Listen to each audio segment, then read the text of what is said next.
नहीं है। हे देवी, आप इस दुर्लभ और कठिन तपस्या से किसे प्रसन्न करना चाहती हैं? तपस्या या तो ऋषि मुनि करते हैं या फिर भगवान के चरणों में ध्यान लगाना वृद्धों का काम है। भला इस तरुणावस्था में आप क्यों घर के ऐसो आराम को त्याग कर ब्रह्मचर्य का पालन करती हुई तपस्विनी का जीवन जी रही हैं?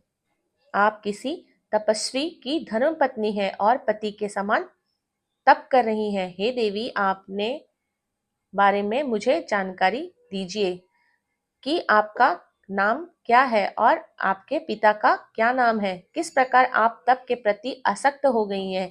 क्या आप वेद माता गायत्री हैं, लक्ष्मी हैं अथवा सरस्वती हैं? देवी पार्वती बोली, हे मुनिश्रेष्ठ, ना तो मैं वेद माता गायत्री हूँ, ना लक्ष्मी हूँ और ना सरस्वती हूँ। मैं गिरिराज हिमालय की पुत्री पार्वती हूँ।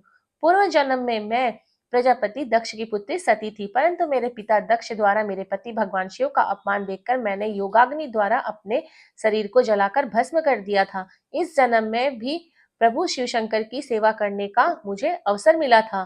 मैं नियम पूर्वक उनकी सेवा में व्यस्त थी, परंतु दुर्भाग्य से कामदेव के चलाए गए वाण के फलस्वरूप शिव जी को क्रोध आ गया और उन्होंने कामदेव को अपने क्रोधाग्नि की से भस्म कर दिया और वहां से उठकर चले गए। उनके इस प्रकार चले जाने से मैं पीड़ित होकर उनकी प्राप्ति का प्रयत्न करने हेतु तपस्या करने गंगा के तट पर चली आई हूँ।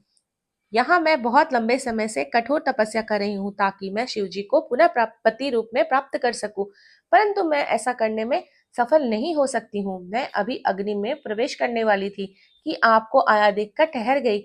आप आप बताइए, मैं अग्नि में प्रवेश करूंगी क्योंकि भगवान शिव ने मुझे स्वीकार नहीं किया है। ऐसा कहकर देवी पार्वती उन ब्राह्मण देवता के सामने ही अग्नि में समा गई।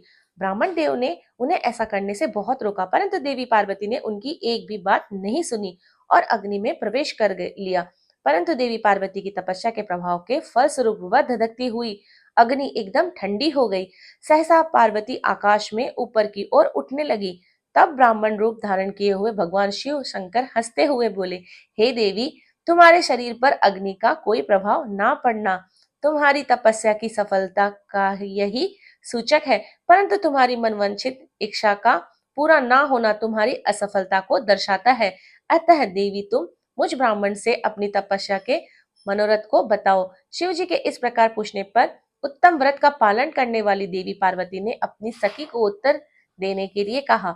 उनकी सखी बोली, हे साधु महाराज, मेरी सखी गिरिराज हिमालय की पुत्री पार्वती है। पार्वती का अभी तक विवाह नहीं हुआ है। यह भगवान शिव को ही पति रूप में प्राप्त करना चाहती है। इसी के